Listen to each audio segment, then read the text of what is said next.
Welcome to At the Table, where we are connecting entrepreneurs, discovering missions, and building communities with purpose, body, soul, mind, and business with Charlie and Heather with Free Time Solutions.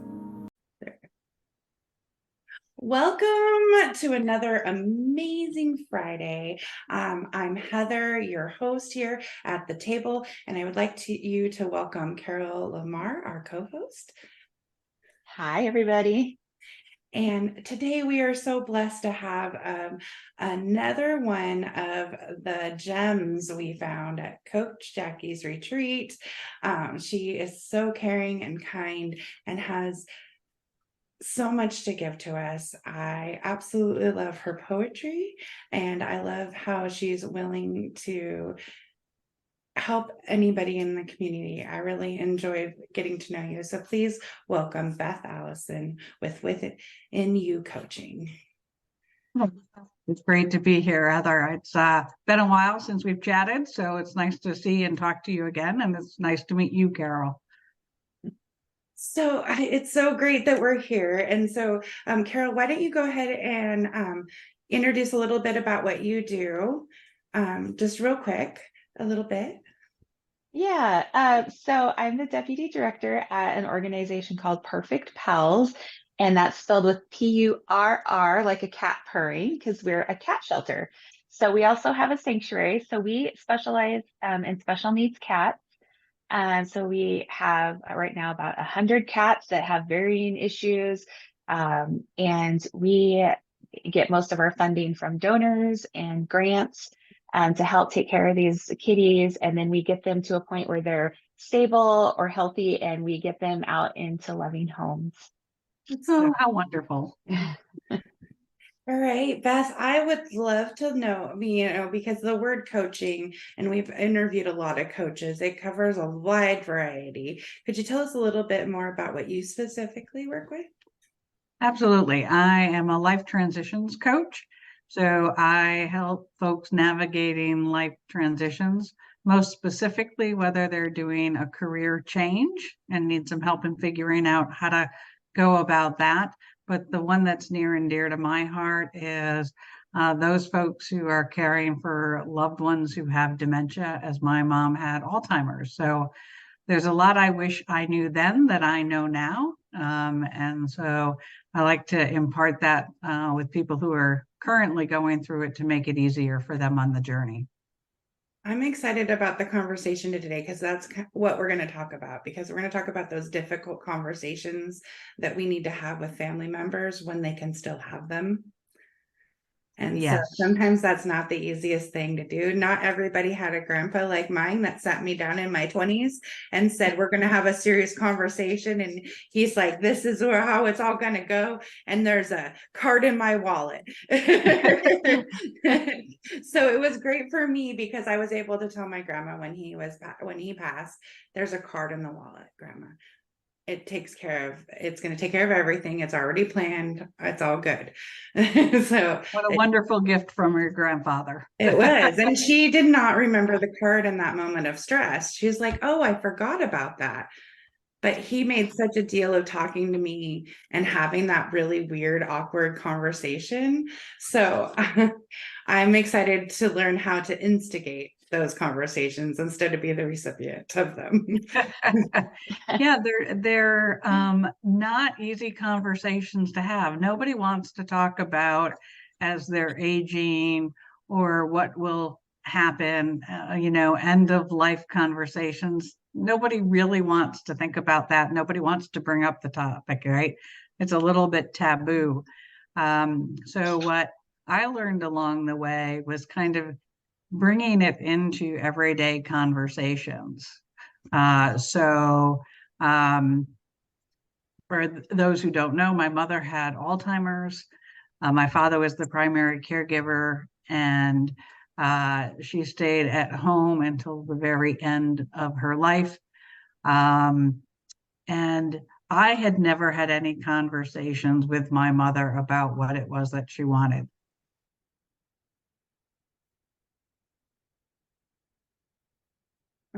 And Frozen.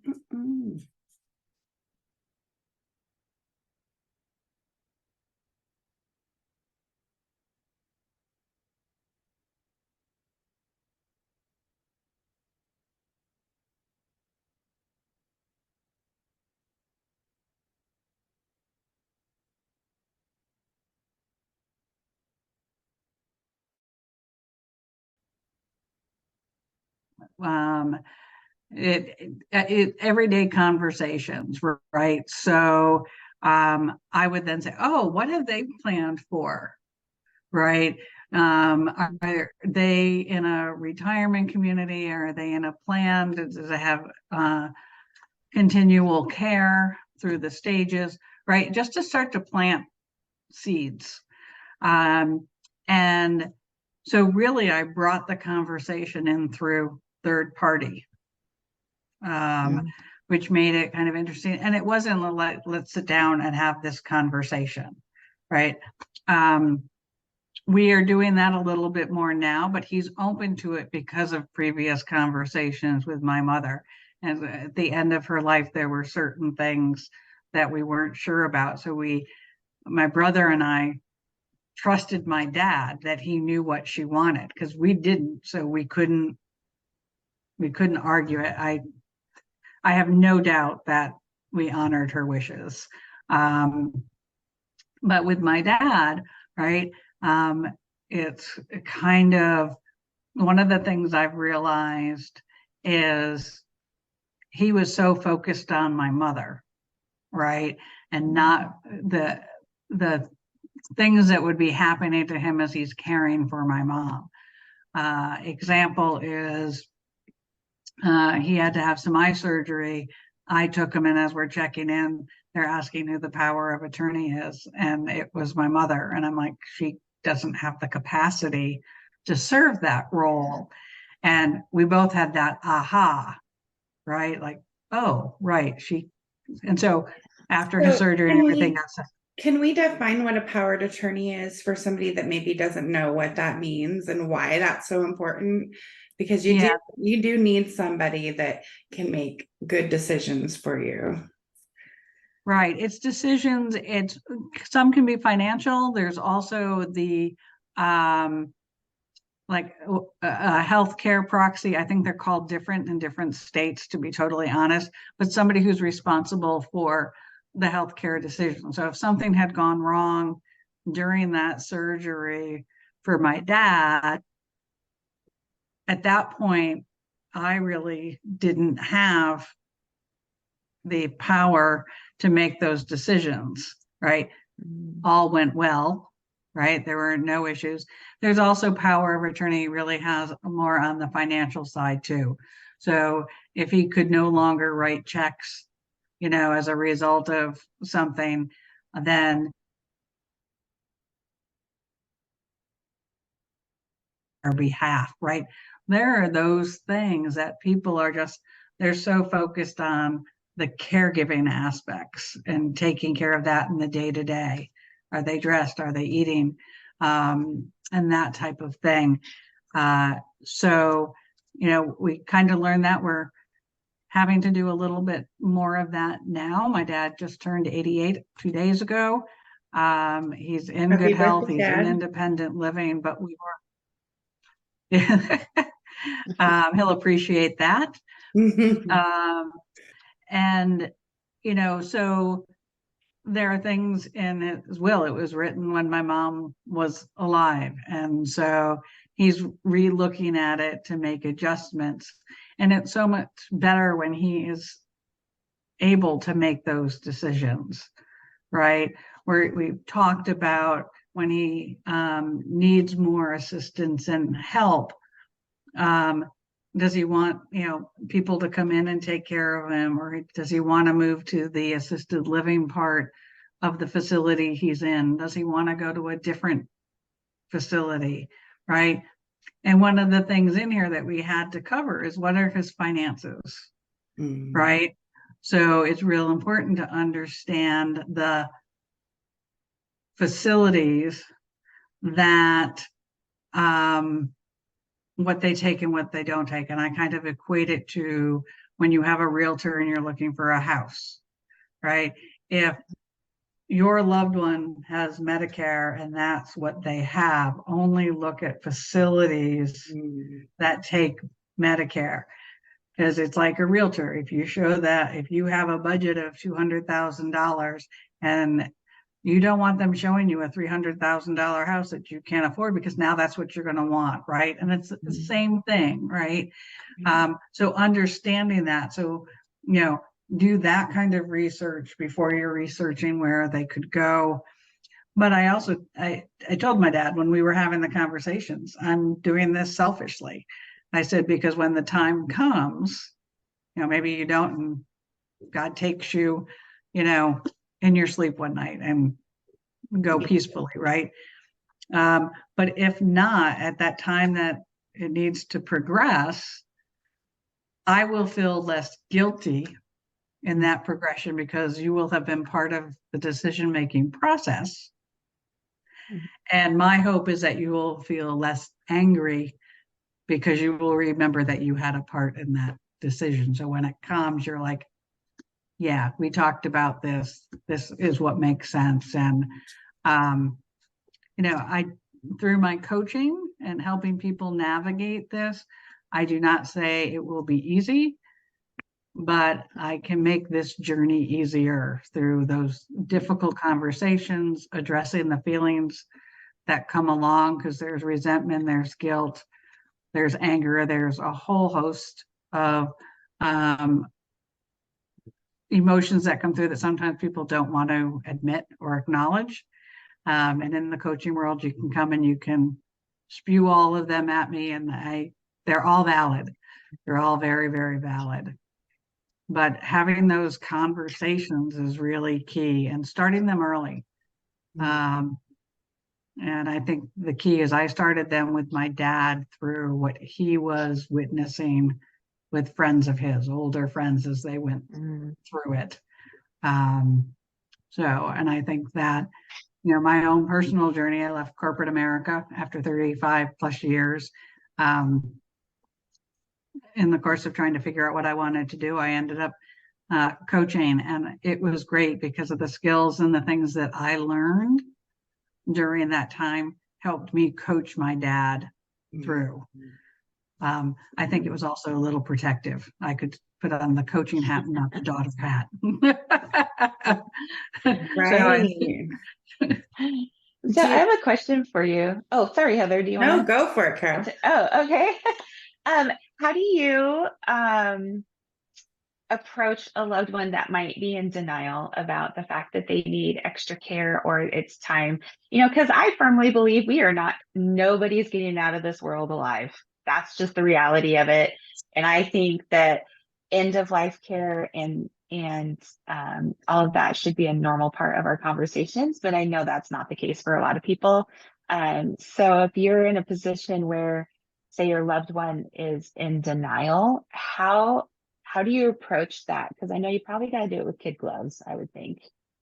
You do. And it's kind of, again, kind of looking at a third party, or you see somebody else that has that they know, like, oh, did you, have you heard, have you seen, right?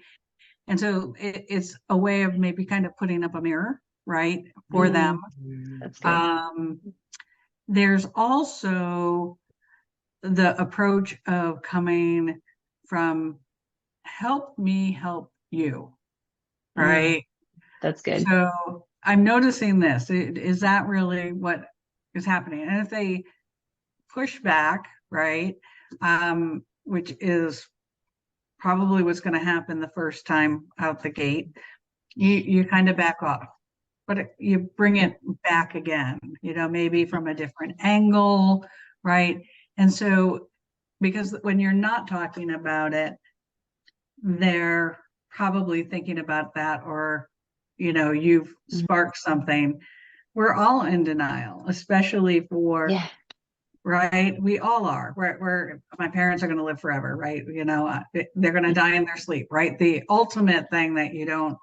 Yeah. But okay, do you know that after they die peacefully, what you're going to do? Do you know? Right.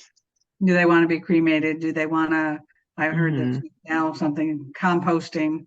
Never heard of it. A tree. Like there's all sorts of things. Yeah. Right.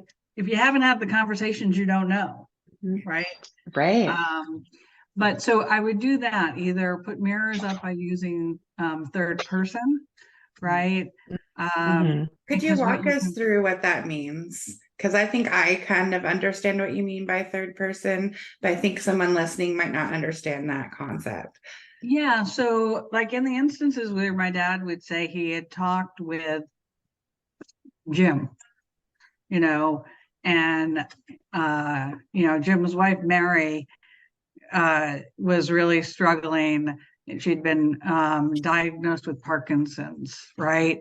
Mhm. And I'm like, well, oh, that's really too bad. What are they doing to handle that? What do if you were in that situation, Dad, and that was Mom, Mm. right? So it's the story of somebody else, but applying it to how it could relate to that person, whether they see it or not. My mother didn't see her Alzheimer's,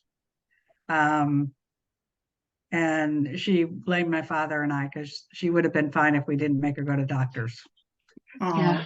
Mhm. Right. So it was our fault because then she wouldn't have been diagnosed. Right. So, it's those types of things. So, if your parent is talking about, well, I talked to Mary and she's really struggling, she's not happy, she's not depressed. I'm like, well, what kind of advice did you give her? Like, what did you tell her? Was there anything that you were able to provide? They know it, they're just not talking about it, right? No, I don't want that. Like my mother, but this was early on. I think it was around the time that her father passed away, and they did not want an open casket. The funeral home thought they did a great job on my grandfather, and so wanted to show us. And my mother was not happy. Let's just say that. And then that's when we got the immediate, that's not what you're going to do. Okay, no open casket. And ironically, she got the funeral of her wishes well beyond what she wanted. She passed during COVID. It was outside at the gravesite. There was only family. I mean, it was exactly what I will tell you, though. It was open casket, but it was only family. you'll tell her that because that's about you too, as the family saying goodbye to her. Like, yeah, and I think she would be okay with that, right? I think family, but not to the public and all that. So again, we honored her the way she got her way, as well, because she was never somebody who liked to be in like a group or center of attention or any of that. But that's kind of, Carol, how I would approach it. Does that make sense to you? It does, absolutely. Yeah. Yeah. yes. I think that we had the conversations in our family because both my grandparents' parents passed away in a very short time.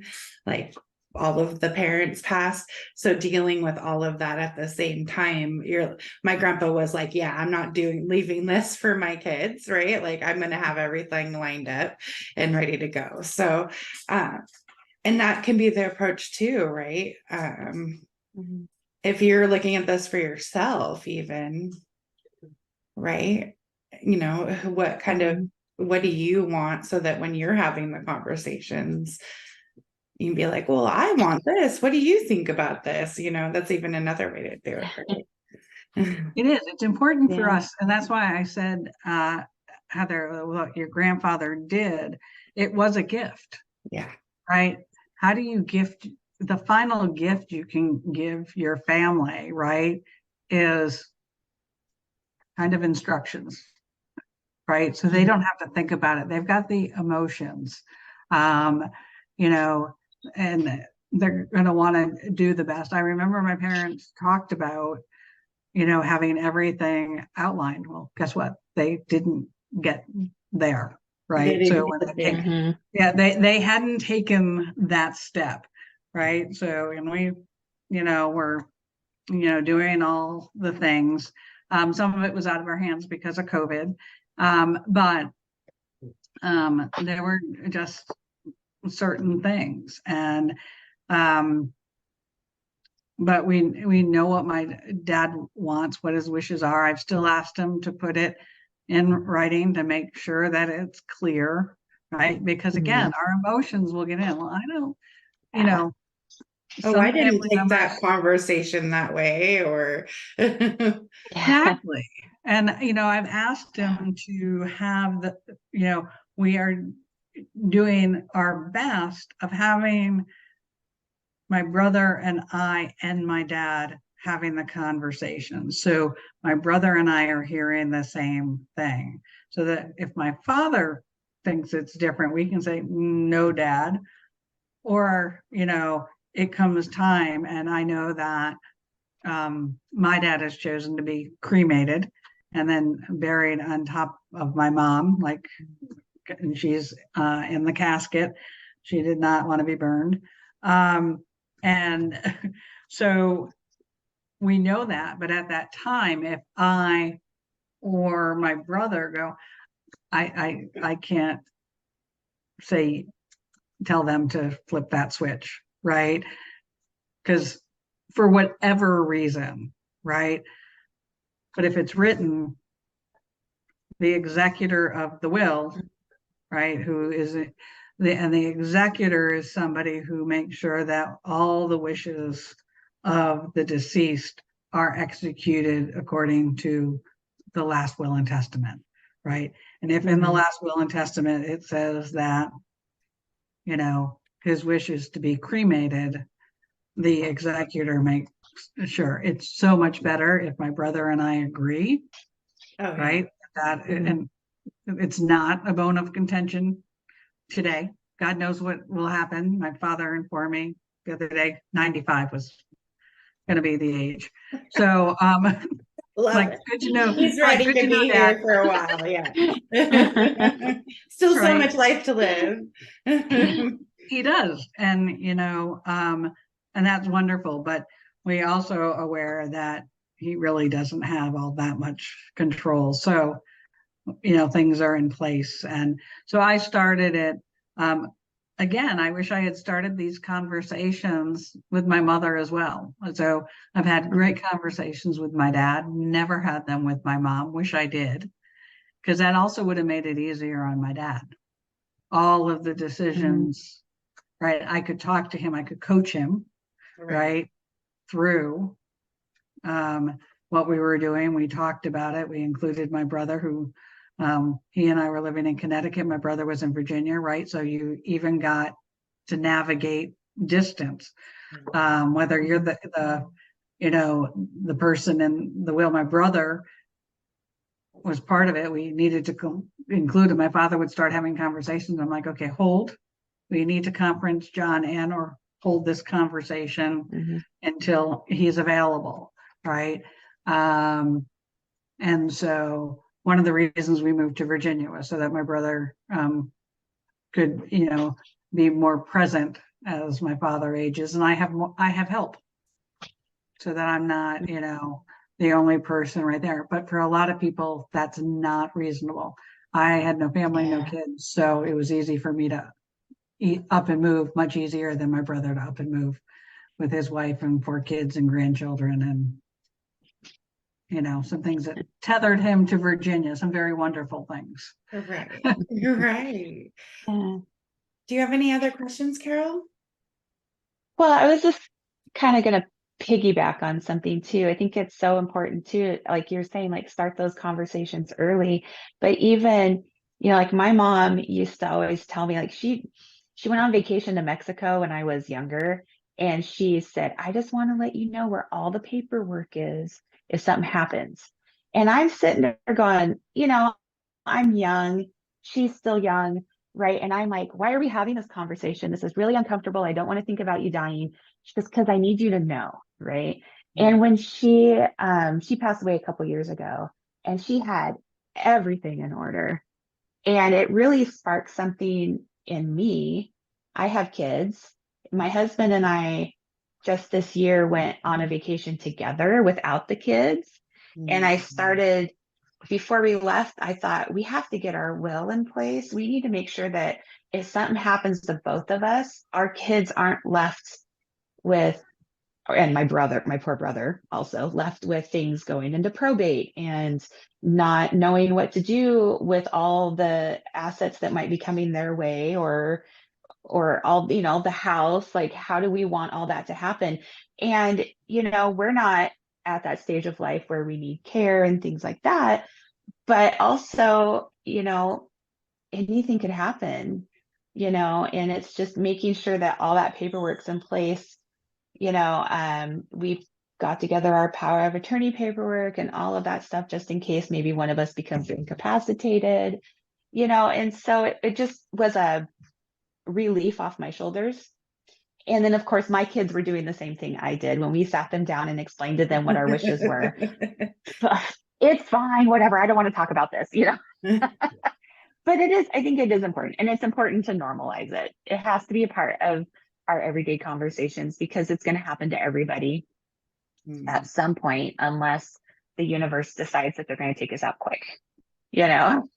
Most of us are going to age and need some sort of assistance at some point. Exactly. So, Because yeah, what a gift it would have been if you had actually passed on a wonderful vacation for you, right? Like, you're not going to go through any suffering or anything, right? Right. I actually had a friend who went on a cruise, and that's where she passed. She passed on the cruise. It was Oh, wow. cute. Like, all of us were just in shock. We were like, Yeah. like, it really does happen. So, and I love Yeah. the idea of normalizing it, and that you could call Beth Mhm. and you get help normalizing it if you're like, Yeah. I can't do this, or if you're just like, I need to do this and I want support. Like, having someone on your side on how to talk about things, because sometimes we get in our heads, or I tend to like here comes all the words, and and when it's a delicate situation, you don't want to do that. So having someone help you on how to talk about the things, and then to talk about your own feelings about them, because like your kids, right? Like, they're like, whoa. Right? So maybe you want to have these conversations, but you have your own feelings you need to work through. What a great opportunity. I want to talk about a couple events that are coming up. I know Beth is taking part of an event. It's called the Retreat to the Farm Women's Conference in September in Virginia. Do you want to tell us a little bit about that? Farm. Oh gosh, how many? 8 or 10 mini cabins, which have a queen size bed, a side table, and like a porch. And then there is a main house. And I will actually be doing coaching on life transitions. So it's more general than the dementia, a little bit maybe more uplifting too. So it's a retreat. We don't want to go there, but because there are elements of all my coaching that are similar. So I'll be doing that. There will be a coach there who is going to coach on relationships. Mary Louise, who is our great host for the event. Yes, she is a nutrition and fitness coach, so she will be coaching on that. And then we do have a woman who I believe there's dancing, but I think it's going to be belly dancing. So That's getting my us favorite. a little bit out of, it's so good for you. That's awesome. Yeah, just women gathering out in nature. People can just do downtime. There will be some activities scheduled, but you can opt in or opt out of those. And just really a great time to be out in nature. It's September here in Virginia. It will be beautiful. The leaves will be turning. There are fruit trees on the property that you could just pick and eat. So it's going to be a fun time. No wonder why you guys are so excited. And I know know that Carol and Perfect Pals have a big event coming up in October. You want to tell us a little about that, Carol? Yes. So we have our annual auction and fundraiser. It's called the Black Cat Ball.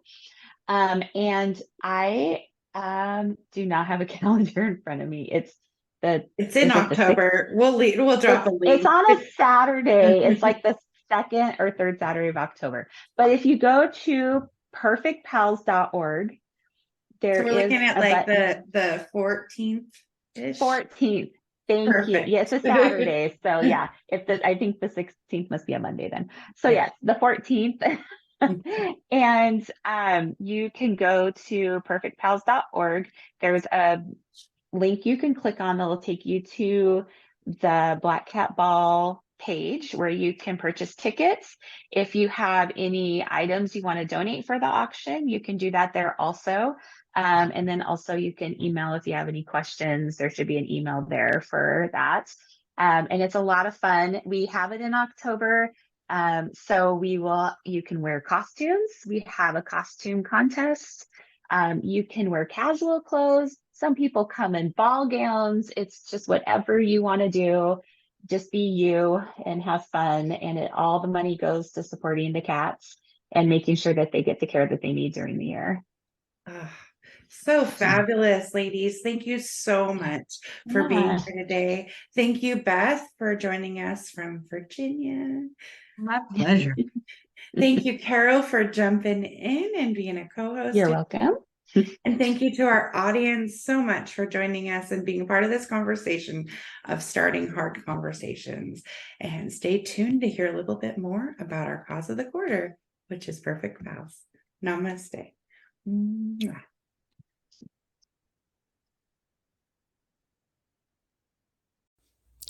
As entrepreneurs, we have a unique opportunity to make a positive impact in the world around us. In a time when the world is shifting towards supporting local businesses and embracing community-driven initiatives, it becomes even more important for us to give where our heart leads us. At the table, we believe in the power of giving back, and that's why we have our cause of the quarter. This quarter, we are proud to support Perfect Pals, a local organization dedicated to rescuing and providing care for stray cats in our community. By supporting local causes like Perfect Pals, we not only make a difference in the lives of those in need, but we also contribute to the growth and well-being of our local community. We believe in small acts of kindness, and they can create a ripple effect of positivity, inspiring others to do the same. As we shift our focus solely from supporting large corporations to championing local businesses and giving back, we not only strengthen our community, but we also foster a sense of connection and unity. Together, we can create a thriving ecosystem where everyone can flourish. So let's follow our hearts and give where it truly matters. Join in supporting Perfect Pals and making a difference in the lives of these furry companions. Together we can make our community a better place, one act of kindness at a time. Thank you for being part of our journey and for embracing the spirit of giving together. Let's create a brighter future for all.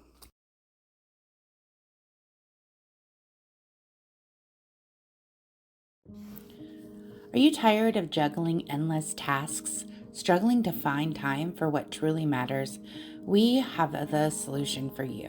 Introducing Free Time Solutions, your ultimate partner in reclaiming your time and maximizing your potential.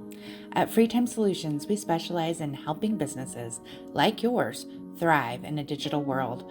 From social media management to website optimization and branding, we have the expertise to elevate your online presence and streamline your operations. Imagine having time to focus on what you love to do while we take care of your business. With our dedicated team of experts and innovative solutions, we leave you free to pursue your passions and achieve your goals. Whether you are a small business owner, entrepreneur, freelancer, we offer comprehensive services tailored to your needs. Our goal is simple: to give you back time freedom to do what you do best while we handle the rest. So join us at the table and let Free Time Solution empower you to take control of your time and unlock your full potential. Visit our website at www.yourfreetimeback.com. That's www.yourfreetimeback.com to learn more and schedule your consultation today. Free Time Solutions, your partner in success. Let's make the most of your free time together. Thank you for joining us at the table. Stay tuned for weekly readings on Sunday, Mindset Monday discussing our weekly readings on Monday, and on Friday, our interview and potentially guest hosts. Stay tuned. Thank you for joining in on the fun. Be sure to like and subscribe for more.